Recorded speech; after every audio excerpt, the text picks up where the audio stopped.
صحابہ کی سیرت میں پرانا کسے کہتے ہیں یہ معلوم ہونا چاہیے، اور ان کے پرانے پن کے کیا قصے ہیں، کہ صحابہ کے پرانے ہونے کے کیا قصے ہیں۔ پرانا ہونا اس کو نہیں کہتے کہ مجھے تبلیغ میں اتنی مدت ہو گئی، اللہ تعالی پرانے پن کا امتحان لیتے ہیں کہ اس کام میں اس کا پرانا ہونا، اس نے اسے اللہ کے کتنا قریب کیا، اور اس کے پرانے پن نے اس کے اندر صفات قبولیت کتنی پیدا کی۔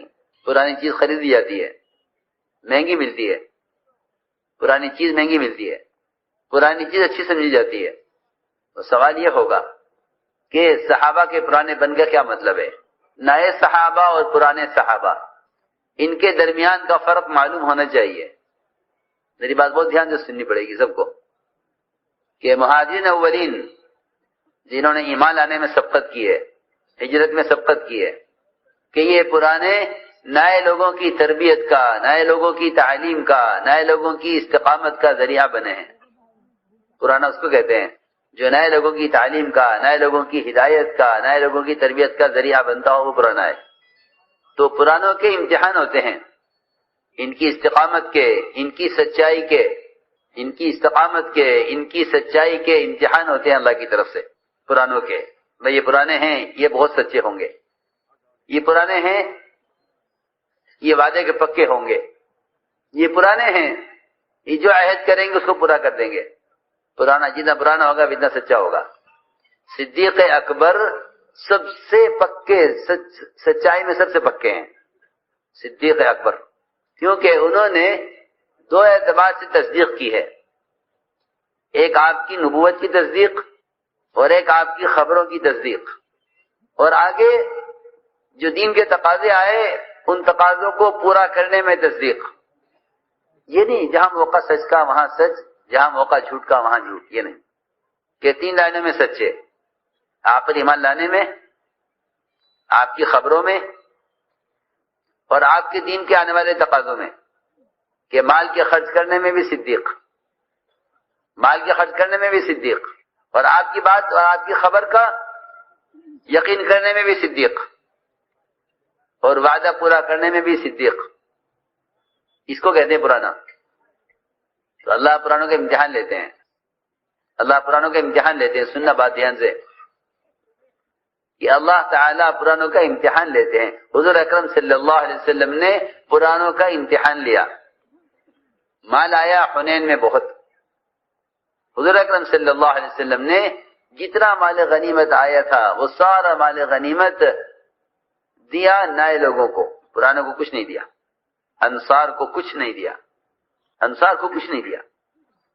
ایک روایت میں ہے ایک درہم بھی انصار کو نہیں دیا، نئے لوگوں کو مال دیا، مہاجرین کو مال دیا، مکے والوں کو مال دیا، انصار کو کچھ نہیں دیا۔ یہ امتحان تھا کہ ہم دیکھنا چاہتے ہیں کہ یہ انصار یہ پرانے ہیں، اگر نئے لوگوں کو مال ملے اور نئے لوگوں کو عہدے ملیں اور نئے لوگوں کو اونٹ اور مویشی ملیں تو پرانی کیا کہتے ہیں؟ سنو، تو انصار میں سے کسی پرانے نے نہیں کہا، نئے آدمی نے کہا کہ اس مال کی تقسیم میں انصاف نہیں کیا گیا۔ نئے آدمی نے کہا کہ مال کی تقسیم میں انصاف نہیں ہوا۔ تو انصار نے یہ کہا کہ یا رسول اللہ، ہم میں سے کسی پرانے نے یہ بات نہیں کہی، نئے آدمی نے یہ بات کہی ہے، کیونکہ پرانے آدمی کے اندر اخلاص کہ وہ محنت اللہ کے لیے کریں گے، کسی مال کے لیے، کسی عہدے کے لیے، کسی شہرت کے لیے، اس کے لیے نہیں کریں گے۔ یہ میں کہنا چاہتا ہوں کہ پرانا ہونے کا کیا مطلب ہے؟ جو نئے لوگ تھے ان لوگوں نے کہا کہ سارا مال اپنوں کو دیا، ہمیں نہیں دیا، کیونکہ آپ نے سارا مال مکے والوں کو دیا۔ بعض مشرکین کو آپ نے 100 اونٹ دیے ایک ایک آدمی کو، انصار کو ایک پیسہ بھی نہیں دیا، ایک چونی بھی نہیں دی۔ یہ امتحان تھا کہ ہم دیکھنا چاہتے ہیں کہ اس کام کے ذریعے ان کا تعلق مال سے، عہدے سے، آگے بڑھنے سے، شہرت سے تعلق ہوتا ہے، یا ان کا تعلق وہ مال کھپانے سے، نبی کی اطاعت سے، اور اس کام سے ان کے دل سے مال کی محبت کتنی نکلی۔ یہ امتحان ہے۔ کہ ان کے دل سے مال کی محبت کتنی نکلی، یہ دیکھنا چاہتے تھے. تو نئے لوگوں نے کہا یہ کہ ہمیں مال نہیں دیا، ہمیں آگے نہیں بڑھایا، ہمیں نہیں پوچھا. حضرت فرماتے تھے اس کام میں مخلص وہ ہے جو اپنے پوچھے جانے کا منتظر نہ ہو کہ مجھے کوئی پوچھے، اور اس کام میں مخلص وہ ہے جو کسی کے سہارے سے آگے نہ جاوے. کہ اس کام میں آگے بڑھنے کے دو راستے ہیں، ہجرت اور نصرت. جیسے پرندے کے دو پر ہوتے ہیں اڑنے کے لیے، پرندے کے اڑنے کے لیے دو پر ہوتے ہیں بس. فضا میں کوئی پرندہ کسی پرندے کو سہارا نہیں دیتا کہ گر رہا ہے اس کو سنبھالو، اسے اڑا نہیں جا رہا ہے اس کو اڑاؤ، نہیں.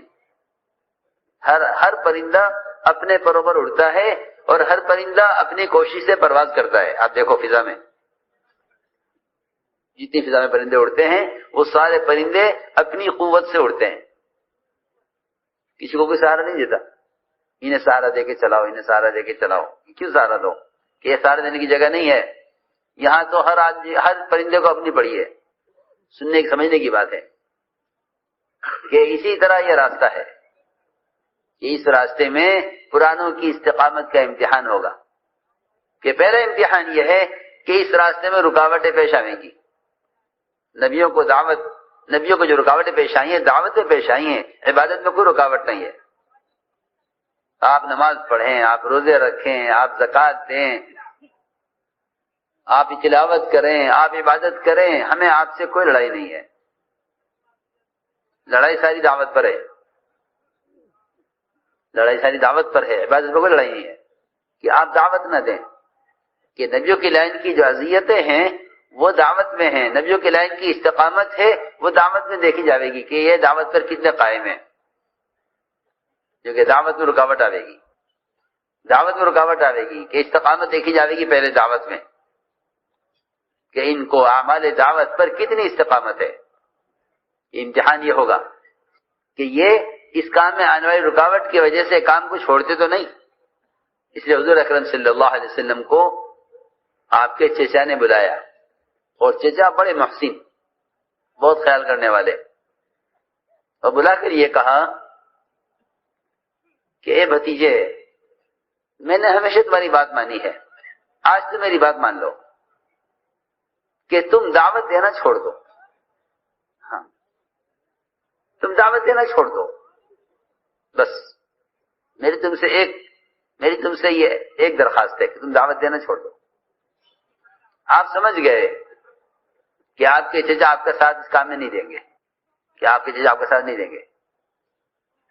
اللہ تعالیٰ کا نظام ہے کہ اللہ تعالیٰ داعی کے سہارے چھڑواتا ہے اس کو اکیلا کرنے کے لیے، پھر اکیلا کر کے دیکھتے ہیں کہ اس کا ہماری ذات پر کتنا اعتماد ہے. آیا یہ کام کسی کے سہارے سے کر رہا تھا یا اپنی بصیرت سے کر رہا تھا؟ تم جماعت سے نکلو گے تو ہم بھی نکل جائیں گے، تم 3 دن لگاؤ گے تو ہم بھی لگا لیں گے، تم سیدھا لو گے تو ہم بھی دے دیں گے، تم 4 مہینے لگاؤ گے تو ہم بھی لگا لیں گے. یہ کوئی چیز نہیں ہے، ہر ایک کو خود بصیرت کام پر. جی ہاں، اس لیے فرمایا لا تکونوا امعۃ، کہ امع نہ بنو. کیا امع؟ کہ امع یہ کہ اگر لوگ حق پر ہوں گے تو ہم بھی حق پر ہوں گے ان کے ساتھ، اور اگر لوگ باطل پر ہوں گے تو ہم بھی ان کے ساتھ باطل پر. ہم تو بھائی سب کے ساتھ ہیں.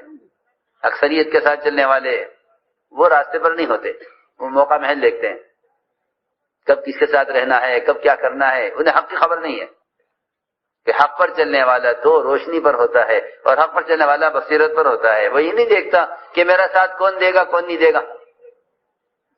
تو چچا نے ساتھ چھوڑ دیا آپ کا، تو آپ سمجھ گئے کہ چچا میرا ساتھ نہیں دیں گے. تو آپ صلی اللہ علیہ وسلم نے چچا کے ساتھ نہ دینے پر یہ نہیں ظاہر کیا چچا پر کہ اب میرا کیا ہوگا، یہ نہیں. اور یہ بھی نہیں ظاہر کیا چچا پر کہ اب کام کیسے ہوگا جب چچا ساتھ نہیں دے رہے.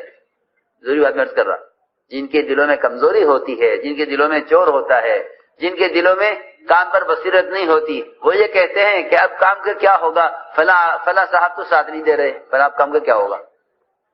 اللہ کا نظام ہے کہ اللہ تعالیٰ قرآنوں کو ڈالتے ہیں اس امتحان میں کہ ہم تمہیں امتحان میں ڈال کے دیکھیں گے، ہم تمہیں امتحان میں ڈال کر دیکھیں گے کہ تم حالات کی خرابی میں کام کرتے ہو یا نہیں کرتے. ہاں، مختلف حالات لاتے ہیں.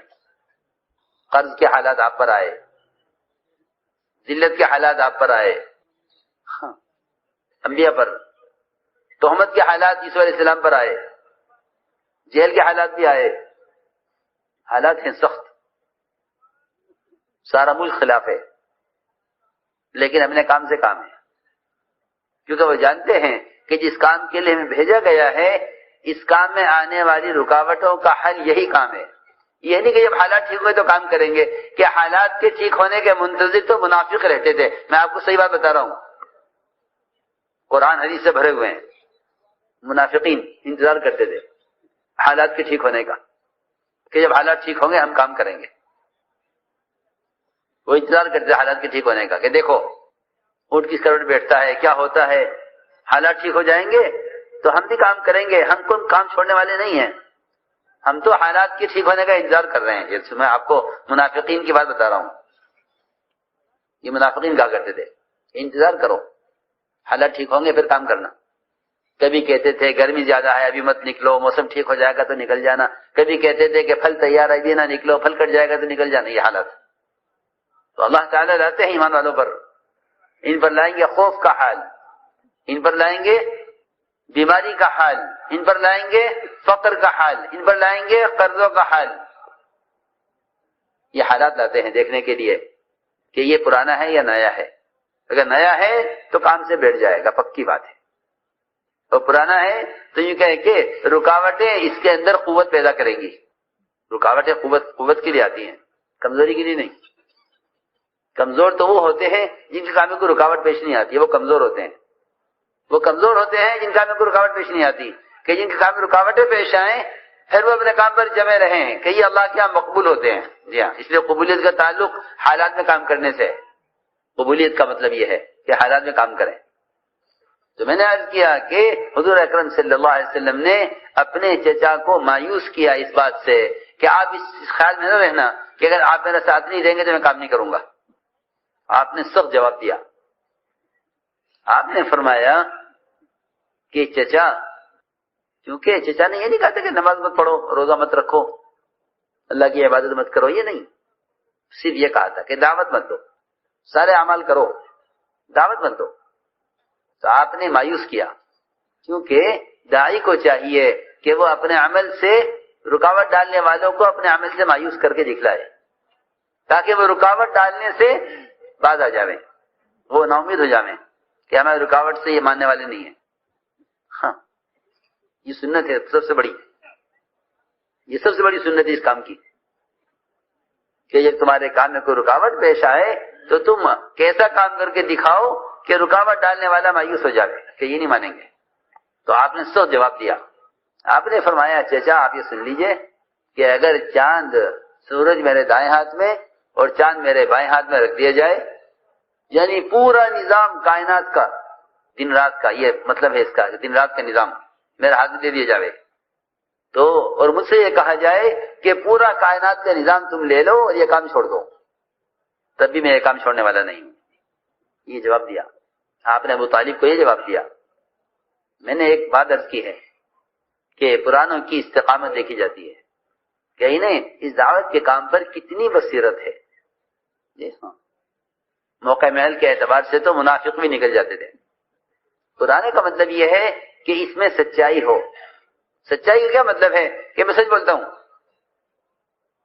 جی ہاں، میں کیا آپ کو سچی بات بتاؤں کہ سچ تو بہت سے غیر مسلم بھی بولتے ہیں، میں آپ کو بتا رہا صحیح بات، بہت سے غیر مسلم سچ بولتے ہیں، نہیں بھائی ہم جھوٹ نہیں بولتے، وہ جھوٹ کو برا سمجھتے ہیں۔ سچا ہونا کیا مطلب ہے سچائی کا؟ کہ سچائی کا مطلب یہ ہے کہ آپ نے اللہ سے جو عہد کیا ہے اس عہد کو پورا کر کے دکھلائیں، یہ سچائی ہے۔ تو اللہ رب العزت آزماتے ہیں پرانوں کو، اس لیے سب سے بڑی صفت پرانوں کے اندر وہ استقامت کی ہے کہ یہ اپنے کام میں استقامت کے ساتھ چلیں، سہارے سے نہیں، کیونکہ سہارے سے جنازے چلتے ہیں، سہارے سے جنازے سہارے سے چلتے ہیں، زندہ آدمی سہارے سے نہیں چلتا، کہ سہارے سے چلتے ہیں جنازے کندھوں پر۔ تو روایت میں ہے قدمونی قدمونی، مجھے آگے بڑھاؤ مجھے آگے بڑھاؤ، اور روایت میں کہ داعی تو اپنی بصیرت پر چلتا ہے کہ بھئی ہاں ہمیں اس کام پر خود بصیرت ہے۔ تو پہلی چیز ہے یہ کہ داعی کو اپنے کام پر یقین اور استقامت ہو، کیونکہ اس راستے میں رکاوٹیں پیش آئیں گی، اس راستے میں رکاوٹیں پیش آئیں گی۔ جو ان اذیتوں کو برداشت کرے گا کہ اس کے اندر پختگی پیدا ہوگی، پختگی پیدا ہوگی۔ جو اس راستے کی اذیتوں کو برداشت کرے گا اس میں پختگی پیدا ہوگی، اور جس راستے کی اذیتوں سے پیچھے ہٹ جائے گا، کہ جو پیچھے ہٹ جائے گا، کہ اللہ کا نظام یہ ہے کہ جو پیچھے ہٹ جائے گا ہم دوسروں کو لائیں گے، ان سے کام لیں گے، ہمارا کام کسی اور موقف نہیں ہے۔ سیدھی بات ہے، ان تتولوا یستبدل قوما غیرکم، تم نہیں کرو گے اللہ کام دوسروں سے لیں گے۔ یہ اللہ کا نظام ہے، یہ اللہ کی ذات مستغنی ہے، ان کا کام بھی مستغنی ہے، اسے کسی کی ضرورت نہیں ہے۔ اگر تم نہیں کرو گے تو ہم دوسروں کو لائیں گے، وہ یہ کام کریں گے۔ یہ بات تو اللہ نے ان صحابہ کے بارے میں فرما دی ہے جن کو اللہ نے منتخب کیا ہے آپ کی صحبت کے لیے، ان کے بارے میں فرمایا کہ اگر تم کام نہیں کرو گے ہم کام دوسروں سے لیں گے۔ یہ بہت بڑی بات ہے جو میں کہہ رہا ہوں کہ جب صحابہ کے بارے میں اللہ نے یہ کہہ دیا جن کو اللہ نے چنا ہے خود، جی ہاں، اختارہم اللہ لصحبۃ نبی، روایت میں اللہ نے چنا ہے ان کو اپنے نبی کی صحبت کے لیے، تو اللہ نے یہ کہہ دیا کہ اگر تم نبی کا ساتھ نہیں دو گے اس کام میں تو ہم تمہیں ہٹا کر دوسروں کو لائیں گے۔ اس لیے آپ کے ساتھ دو جماعتیں تھیں، ایک انصار ایک مہاجر، آپ کے ساتھ دو جماعتیں تھیں، انصار اور مہاجر۔ کیا مطلب ہے اس کا؟ کہ اس کا مطلب یہ ہے کہ نبوت کے کام کا آگے بڑھنا اور نبوت کے کام کا پورا ہونا نصرت اور ہجرت پر ہے، کہ اپنے دین کا مددگار بنو اور اپنے دین کے لیے وطنوں کو چھوڑو، وطن کا چھوڑنا ہجرت اور دین کی مدد نصرت، یہ بنیادی چیز ہے۔ اس لیے میرے محترم دوستو، اس کام میں اذیتیں پیش آئیں گی، ناگواریاں پیش آئیں گی، کہ ان ناگواریوں کو برداشت کرو، اس لیے کہ داعی کے لیے چلنے کا جو ایندھن ہے جیسے گاڑی کا ایندھن ہوتا ہے، پیٹرول ہے، ڈیزل ہے، یہ گاڑی کا ایندھن ہے، گاڑی سے چلے گی۔